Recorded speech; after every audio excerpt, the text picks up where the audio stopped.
الف لام میم محمد عین علی الف لام میم محمد عین علی بسم اللہ الرحمن الرحیم۔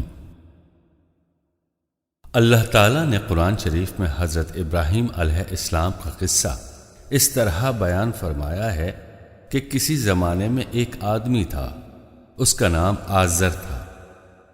یہ آزر اپنے ہاتھوں سے بت بناتا تھا اور اس کو بیچتا تھا اور خود ہی اس کی پرستش بھی کرتا تھا۔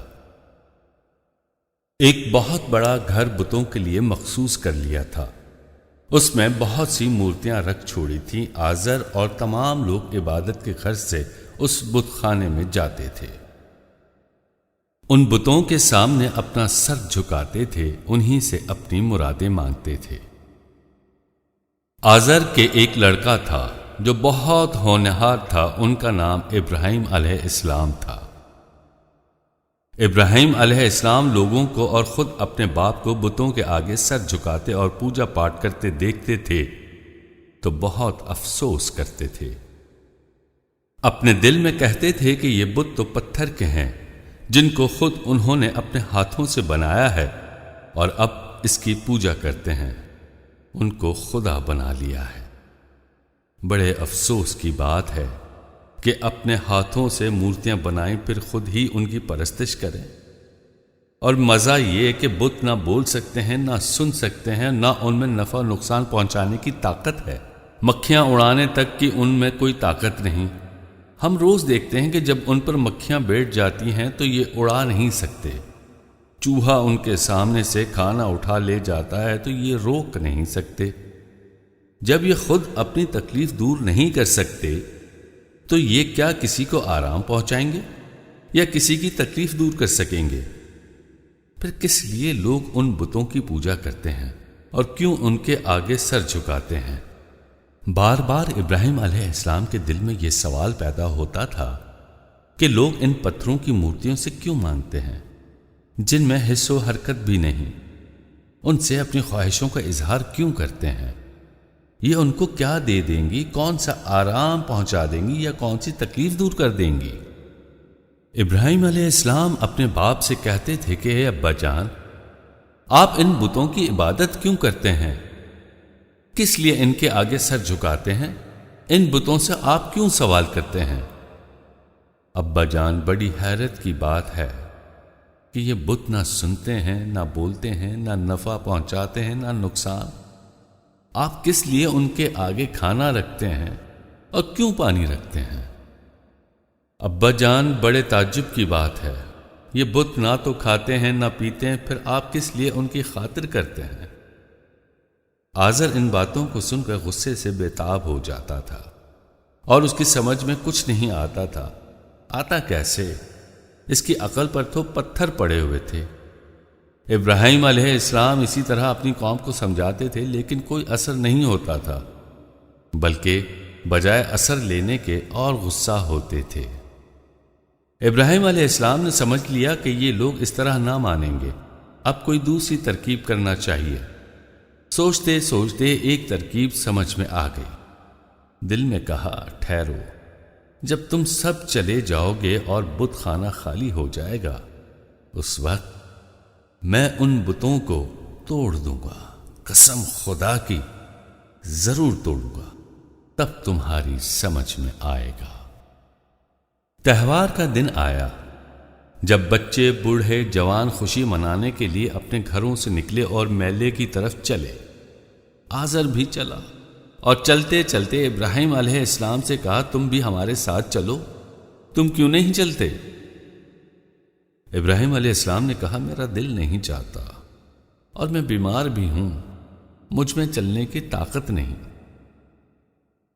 جب سب چلے گئے اور ابراہیم علیہ السلام تنہا رہ گئے تو بت خانے میں آئے اور بتوں سے کہنے لگے، یہ کھانا پینا رکھا ہے، کیوں نہیں کھاتے پیتے؟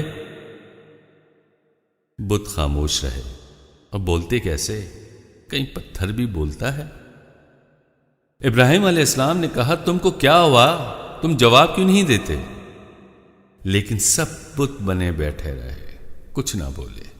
اس وقت ابراہیم علیہ السلام کو بہت غصہ آیا اور تبر اٹھا کر تمام بتوں کو توڑ ڈالا، صرف ایک بڑے بت کو چھوڑ دیا اور اس کے گلے میں تبر لٹکا دیا تاکہ لوگ سمجھیں کہ یہ سب اسی بڑے بت کا کیا دھرا ہے۔ جب لوگ میلے سے پلٹے اور عبادت کے غرض سے بت خانے میں آئے تو یہاں اور ہی تماشا دیکھا اور تعجب کرنے لگے۔ دیکھا کہ تمام بت ٹوٹے پڑے ہیں اور بڑے بت کے گلے میں تبر لٹکا ہے، گو ساری کارستانی اس کی ہے۔ لوگوں نے جب یہ منظر دیکھا تو بہت گھبرائے، لوگوں کو سخت غصہ آیا اور افسوس کے ساتھ کہنے لگے کہ ہمارے معبودوں کی یہ بے عزتی کس نے کی ہے؟ وہ کون گستاخ ہے؟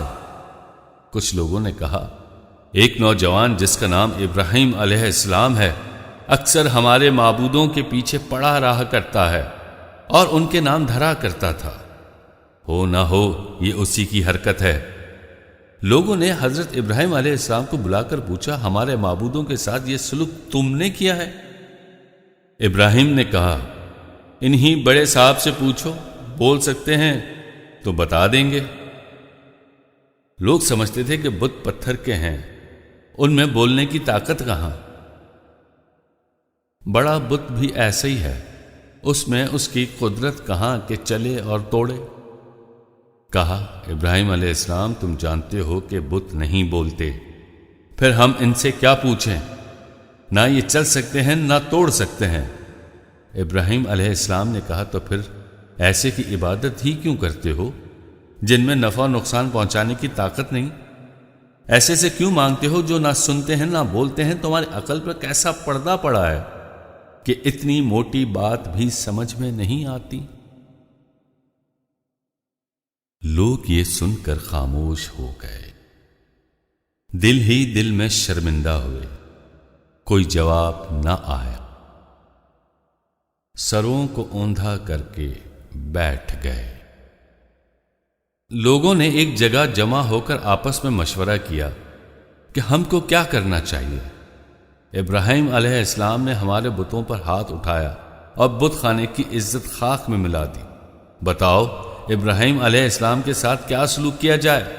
ایسے گستاخ کی کیا سزا ہے؟ لوگ غصے میں آگ بگولا تو تھے ہی، بس ابراہیم علیہ السلام کو آگ میں ڈال دو، ہمارے معبودوں کا دل یوں ہی ٹھنڈا ہوگا۔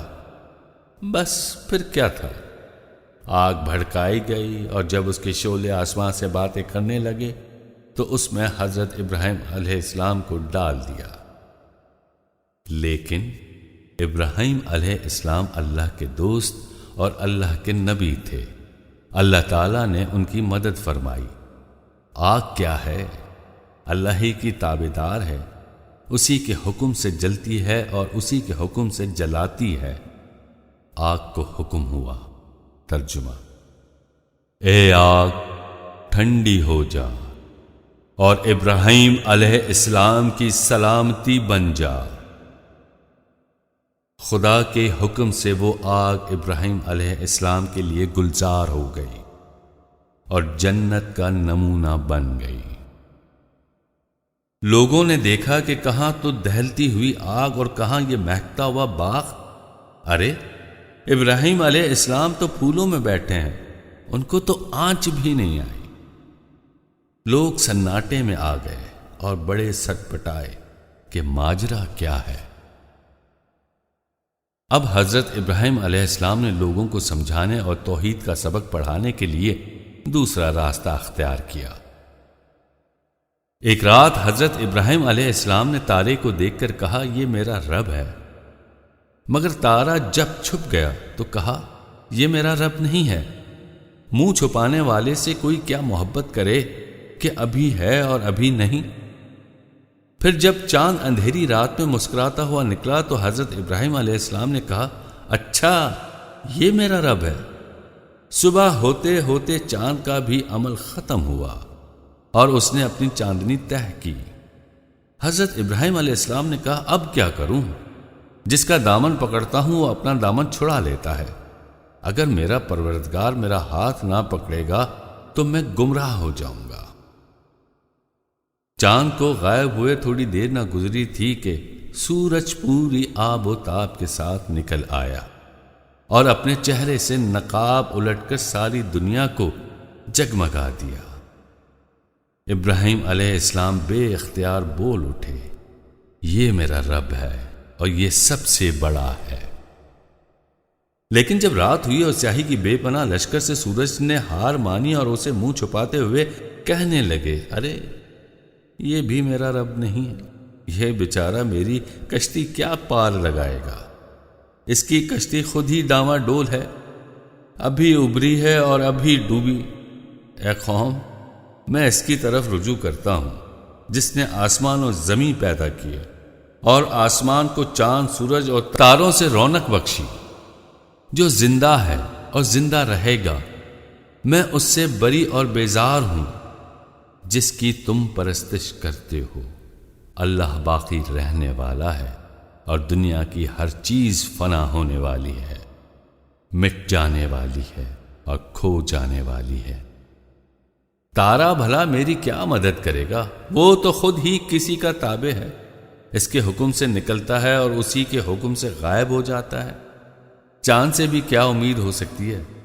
جہاں سورج کی جھلک دیکھی غائب، ادھر وہ ڈوبا، بھلا وہ کیا میری مدد کرے گا؟ ڈوبتا بھی کسی کا سہارا بن سکتا ہے؟ سورج بھی کمزور ہے، رات کو اس کا چراغ گل ہو جاتا ہے، ذرا رات نے منہ نکالا اور وہ غائب، ذرا سی بدلی آئی اور اس نے منہ چھپایا، یہ بھی میری مدد نہیں کر سکتی۔ میری مدد تو صرف اللہ کرے گا، اس لیے کہ وہ زندہ ہے اور زندہ رہے گا، وہ باقی ہے، غائب ہونے والا نہیں، وہ زبردست ہے، طاقتور ہے، کوئی چیز اس پر غالب نہیں ہو سکتی۔ الف لام میم محمد عین علی، الف لام میم محمد عین علی۔